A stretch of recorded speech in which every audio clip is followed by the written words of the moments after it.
ಸ್ನೇಹಿತರೆಲ್ಲರೂ ನಮಸ್ಕಾರ. Truck and travel ಸ್ಟೋರೀಸ್ಗೆ ಸ್ವಾಗತ. ಇವತ್ತು ನಾವು ತಮಿಳುನಾಡಿನ ತಿರುವಣ್ಣಾಮಲೈನಲ್ಲಿರುವ ಅರುಣಾಚಲೇಶ್ವರ ಸ್ವಾಮಿ ದೇವಾಲಯಕ್ಕೆ ಬಂದಿದ್ದೇವೆ. ಅರುಣಾಚಲ ಬೆಟ್ಟವನ್ನ ಶಿವನ ಸ್ವರೂಪವೆಂದು ಪೂಜಿಸಲಾಗುತ್ತದೆ. ಪುರಾಣಗಳ ಪ್ರಕಾರ ಶಿವನು ಅನಂತ ಜ್ಯೋತಿಯ ಸ್ತಂಭವಾಗಿ ಪ್ರತ್ಯಕ್ಷನಾದ ರೂಪವೇ ಅರುಣಾಚಲ. ಪಂಚಭೂತ ಸ್ಥಳಗಳಲ್ಲಿ ಇದು ಅಗ್ನಿತತ್ವದ ಪ್ರತೀಕ. ಬೆಟ್ಟದ ಸುತ್ತಲೂ 14 ಕಿಲೋಮೀಟರ್ ಗಿರಿ ಪ್ರದಕ್ಷಿಣೆ ಮಾಡುತ್ತಾರೆ. ಪೌರ್ಣಮಿಯಂದು ಲಕ್ಷಾಂತರ ಭಕ್ತರು ಕಾಲ್ನಡಿಗೆಯಲ್ಲಿ ಗಿರಿ ಪ್ರದಕ್ಷಿಣೆ ಮಾಡುತ್ತಾರೆ. ಕಾರ್ತಿಕ ದೀಪ ಸಂದರ್ಭದಲ್ಲಿ ಬೆಟ್ಟದ ಶಿಖರದಲ್ಲಿ ಮಹಾದೀಪವನ್ನು ಬೆಳಗಲಾಗುತ್ತದೆ. ಅರುಣಾಚಲ ಬೆಟ್ಟದ ಗಿರಿ ಪ್ರದಕ್ಷಿಣೆ ಸಂದರ್ಭದಲ್ಲಿ ಅಷ್ಟಲಿಂಗಗಳ ದರ್ಶನವನ್ನು ನಾವು ಮಾಡಬೇಕಾಗುತ್ತದೆ. ಈ 8 ಲಿಂಗಗಳು 8 ದಿಕ್ಕುಗಳ ಅಧಿದೇವತೆಗಳಾದ ದಿಕ್ಪಾಲಕರೊಂದಿಗೆ ಸಂಬಂಧ ಹೊಂದಿವೆ. ಮೊದಲಿಗೆ ನಾವು ಇಂದ್ರಲಿಂಗ ದರ್ಶನವನ್ನು ಮಾಡುತ್ತೇವೆ. ಇಂದ್ರಲಿಂಗ ಅರುಣಾಚಲದ ಅಷ್ಟಲಿಂಗಗಳಲ್ಲಿ ಮೊದಲನೆಯದು. ಇದು ಪೂರ್ವ ದಿಕ್ಕಿನ ದಿಕ್ಪಾಲಕನಾದ ಇಂದ್ರದೇವನೊಂದಿಗೆ ಸಂಬಂಧಿಸಿದೆ.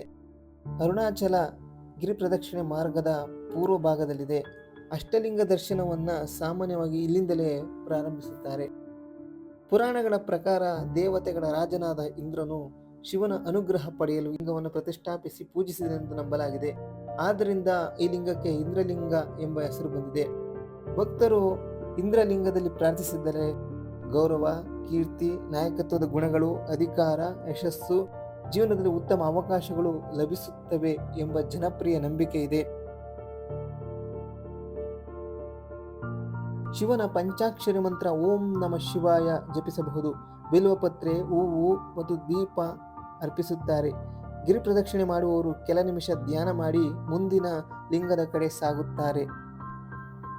ಅಷ್ಟಲಿಂಗಗಳಲ್ಲಿ ಇದು ಪೂರ್ವ ದಿಕ್ಕಿನ ಪ್ರತಿನಿಧಿ ಆಗಿರುವುದರಿಂದ ಹೊಸ ಆರಂಭ, ಬೆಳವಣಿಗೆ ಮತ್ತು ಶುಭ ಕಾರ್ಯಗಳ ಸಂಕೇತವೆಂದು ಪರಿಗಣಿಸಲಾಗುತ್ತದೆ.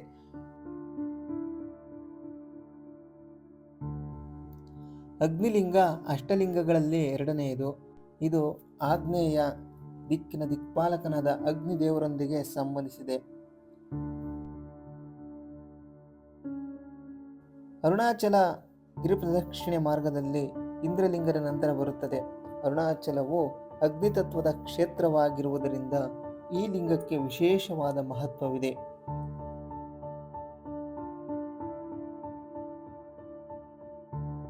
ಅಗ್ನಿದೇವನು ಶಿವನನ್ನ ಆರಾಧಿಸಿ ಅನುಗ್ರಹ ಪಡೆದ ಸ್ಥಳವೆಂದು ನಂಬಲಾಗಿದೆ.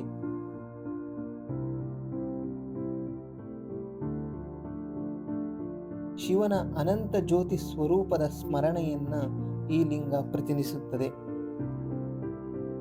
ಅಗ್ನಿ ಎಂದರೆ ಕೇವಲ ಬೆಂಕಿಯಲ್ಲ, ಅದು ಶುದ್ಧೀಕರಣ, ಆತ್ಮಬಲ, ಜ್ಞಾನ ಪ್ರಕಾಶ, ಅಜ್ಞಾನ ನಾಶ ಇವುಗಳ ಸಂಕೇತವಾಗಿದೆ.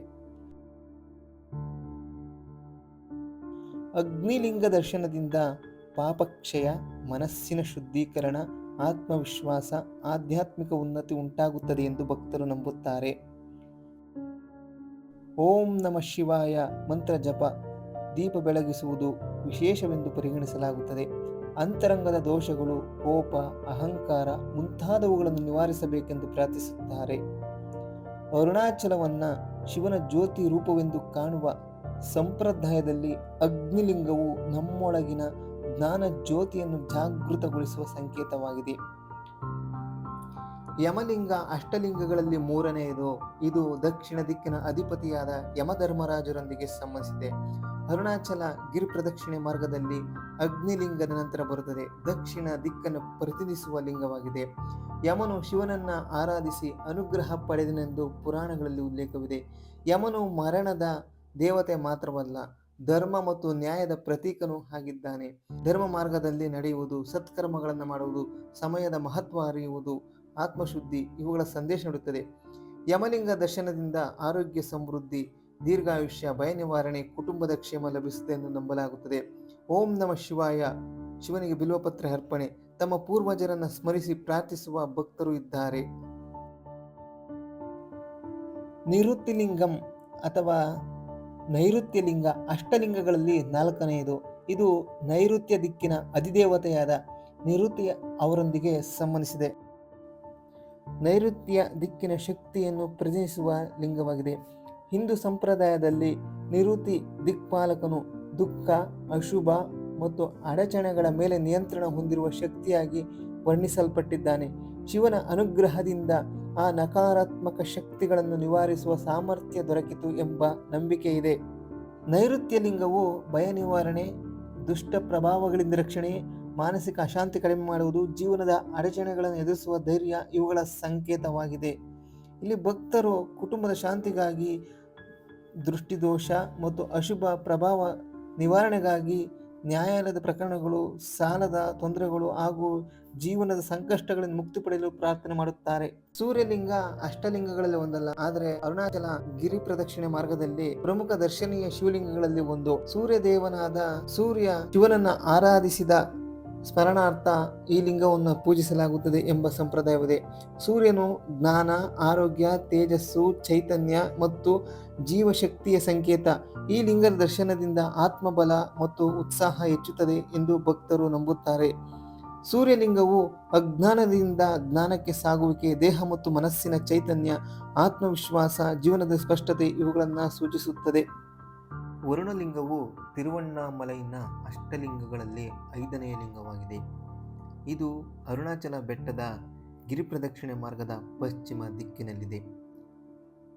ರಾಜಗೋಪುರದಿಂದ ಸುಮಾರು 8 ಕಿಲೋಮೀಟರ್ ದೂರದಲ್ಲಿದ್ದು ಅದರ ಸಮೀಪದಲ್ಲೇ ವರುಣತೀರ್ಥ ಕೊಳ ಇದೆ.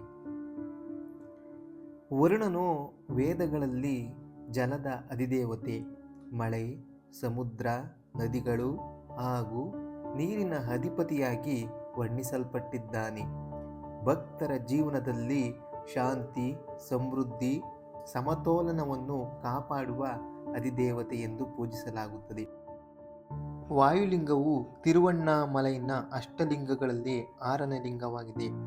ಇದು ಅರುಣಾಚಲ ಬೆಟ್ಟದ ಗಿರಿಪ್ರದಕ್ಷಿಣೆ ಮಾರ್ಗದ ವಾಯುವ್ಯ ದಿಕ್ಕಿನಲ್ಲಿದೆ. ಈ ಲಿಂಗವು ವಾಯುತತ್ವವನ್ನು ಸಂಕೇತಿಸುತ್ತದೆ ಮತ್ತು ಅಷ್ಟ ದಿಕ್ಪಾಲಕರಲ್ಲಿ ವಾಯುದೇವರಿಗೆ ಸಂಬಂಧಿಸಿದೆ. ವಾಯುದೇವರು ಗಾಳಿಯ ಅಧಿದೇವತೆ. ವೇದಗಳಲ್ಲಿ ಜೀವಕ್ಕೆ ಅವಶ್ಯಕವಾದ ಪ್ರಾಣಶಕ್ತಿಯ ಸಂಕೇತವಾಗಿ ಅವರನ್ನು ವರ್ಣಿಸಲಾಗಿದೆ. ಉಸಿರು, ಚೈತನ್ಯ ಮತ್ತು ಚಲನಶಕ್ತಿಯ ಪ್ರತೀಕವಾಗಿ ವಾಯುದೇವರನ್ನು ಪೂಜಿಸಲಾಗುತ್ತದೆ. ವಾಯುಲಿಂಗದ ಮಹತ್ವ.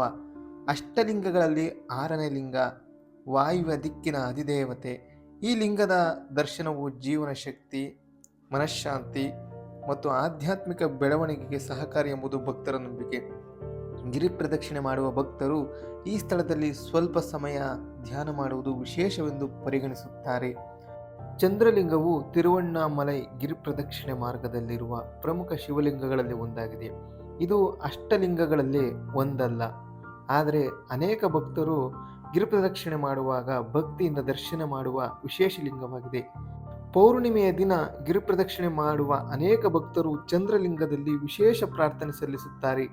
ಚಂದ್ರನ ಶಾಂತ ಸ್ವಭಾವ ಮತ್ತು ಶಿವನ ಕೃಪೆ ಸೇರಿ ಜೀವನದಲ್ಲಿ ನೆಮ್ಮದಿ ದೊರೆಯಲಿ ಎಂಬ ಆಶಯದಿಂದ ಈ ಪೂಜೆ ಮಾಡಲಾಗುತ್ತದೆ.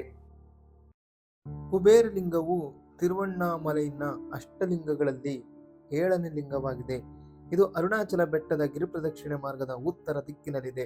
ಈ ಲಿಂಗವು ಉತ್ತರ ದಿಕ್ಕಿನ ಅಧಿಪತಿಯಾದ ಕುಬೇರ ದೇವರಿಗೆ ಸಂಬಂಧಿಸಿದೆ. ಗಿರಿಪ್ರದಕ್ಷಿಣೆ ಮಾಡುವ ಭಕ್ತರು ಇಲ್ಲಿ ಸಮೃದ್ಧಿ, ಧರ್ಮಬದ್ಧ ಜೀವನ ಮತ್ತು ದೈವಾನುಗ್ರಹಕ್ಕಾಗಿ ಪ್ರಾರ್ಥಿಸುತ್ತಾರೆ. ಮೋಕ್ಷ ಮಾರ್ಗ. ಅರುಣಾಚಲೇಶ್ವರ ಗಿರಿಪ್ರದಕ್ಷಿಣೆ ಮಾರ್ಗದಲ್ಲಿ ಈ ಒಂದು ಸನ್ನಿವೇಶ ನಾವು ನೋಡ್ತೀವಿ. ಈ ಸಣ್ಣ ದ್ವಾರದ ಮೂಲಕ ಭಕ್ತಿಯಿಂದ ಹಾದು ಹೋದರೆ ಅಹಂಕಾರವನ್ನು ತ್ಯಜಿಸಿ ವಿನಯವನ್ನು ಅಳವಡಿಸಿಕೊಳ್ಳುವ ಸಂಕೇತ ಎಂದು ಪರಿಗಣಿಸಲಾಗುತ್ತದೆ. ಇದು ಮೋಕ್ಷದ ಮಾರ್ಗವನ್ನು ಸಾಂಕೇತಿಕವಾಗಿ ನೆನಪಿಸುವ ಆಚರಣೆ ಎಂದು ಅನೇಕರು ಭಾವಿಸುತ್ತಾರೆ. ಕಿರಿದಾದ ಮಾರ್ಗದ ಮೂಲಕ ಹಾದು ಹೋಗುವುದು ಜೀವನ ದುರ್ಗುಣಗಳನ್ನು ಬಿಟ್ಟು ಶಿವನ ಶರಣಾಗತಿ ಹೊಂದುವ ಪ್ರತೀಕವೆಂದು ವಿವರಿಸುತ್ತಾರೆ. ಈಶಾನ್ಯ ಲಿಂಗ ತಿರುವಣ್ಣಾಮಲೈನ ಅಷ್ಟಲಿಂಗಗಳಲ್ಲಿ 8ನೇ ಅಥವಾ ಕೊನೆಯ ಲಿಂಗವಾಗಿದೆ. ಇದು ಅರುಣಾಚಲ ಬೆಟ್ಟದ ಗಿರಿಪ್ರದಕ್ಷಿಣೆ ಮಾರ್ಗದ ಈಶಾನ್ಯ ದಿಕ್ಕಿನಲ್ಲಿದೆ. ಈ ಲಿಂಗವು ಈಶಾನ ದಿಕ್ಪಾಲಕನಿಗೆ ಸಮರ್ಪಿತವಾಗಿದೆ. ಶೈವ ಸಂಪ್ರದಾಯದಲ್ಲಿ ಈಶಾನನು ಶಿವನ ಒಂದು ದೈವಿಕ ಮುಖವೆಂದು ಪರಿಗಣಿಸಲಾಗುತ್ತದೆ.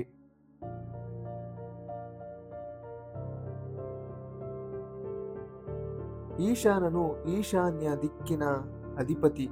ಶೈವ ಆಗಮಗಳಲ್ಲಿ ಈಶಾನನು ಜ್ಞಾನ, ವೈರಾಗ್ಯ ಮತ್ತು ದೈವಿಕ ಅನುಗ್ರಹದ ಸಂಕೇತ.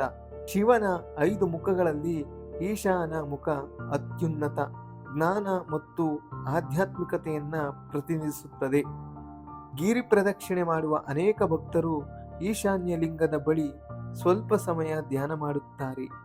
ಈಶಾನ್ಯ ದಿಕ್ಕನ್ನ ಹಿಂದೂ ಸಂಪ್ರದಾಯದಲ್ಲಿ ಅತ್ಯಂತ ಮಂಗಳಕರ ದಿಕ್ಕು ಎಂದು ಪರಿಗಣಿಸಲಾಗುತ್ತದೆ. ಗಿರಿ ಪ್ರದಕ್ಷಿಣೆ ಅಂತಿಮ ಹಂತದಲ್ಲಿ ಈ ಲಿಂಗ ದರ್ಶನವು ಆಧ್ಯಾತ್ಮಿಕ ಯಾತ್ರೆಯ ಸಮಾಪ್ತಿಯ ಸಂಕೇತವೆಂದು ಭಕ್ತರು ನಂಬುತ್ತಾರೆ. ಗಿರಿ ಪ್ರದಕ್ಷಿಣೆ ಪೂರ್ಣಗೊಳಿಸಿದ ನಂತರ ಅನೇಕ ಭಕ್ತರು ಮತ್ತೆ ಅರುಣಾಚಲೇಶ್ವರ ದೇವಸ್ಥಾನಕ್ಕೆ ತೆರಳಿ ಶಿವನ ದರ್ಶನ ಮಾಡಿ ತಮ್ಮ ಯಾತ್ರೆಯನ್ನ ಸಂಪೂರ್ಣಗೊಳಿಸುತ್ತಾರೆ. ಅರುಣಾಚಲೇಶ್ವರ ದೇವಾಲಯವು ಭಾರತದ ಅತಿದೊಡ್ಡ ಮತ್ತು ಅತ್ಯಂತ ಭವ್ಯವಾದ ಶಿವ ದೇವಾಲಯಗಳಲ್ಲಿ ಒಂದಾಗಿದೆ. ಇದರ ನಿರ್ಮಾಣವು ಒಂದೇ ಸಮಯದಲ್ಲಿ ನಡೆದಿಲ್ಲ.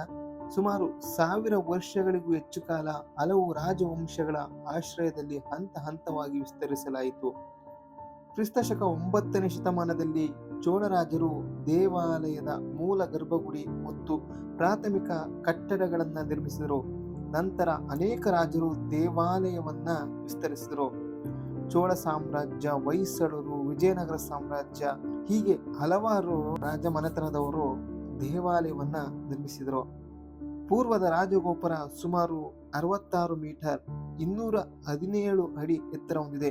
ಇದು 11 ಮಹಡಿಗಳನ್ನು ಹೊಂದಿದ್ದು ದಕ್ಷಿಣ ಭಾರತ ಅತ್ಯಂತ ಎತ್ತರದ ದೇವಾಲಯದ ಗೋಪುರಗಳಲ್ಲಿ ಒಂದಾಗಿದೆ. ಇದನ್ನು ಮುಖ್ಯವಾಗಿ ವಿಜಯನಗರ ಕಾಲದಲ್ಲಿ ನಿರ್ಮಿಸಿ ಪೂರ್ಣಗೊಳಿಸಲಾಯಿತು. ದೇವಾಲಯವು ಸುಮಾರು 25 ಎಕರೆ ಪ್ರದೇಶದಲ್ಲಿ ಹರಡಿದೆ.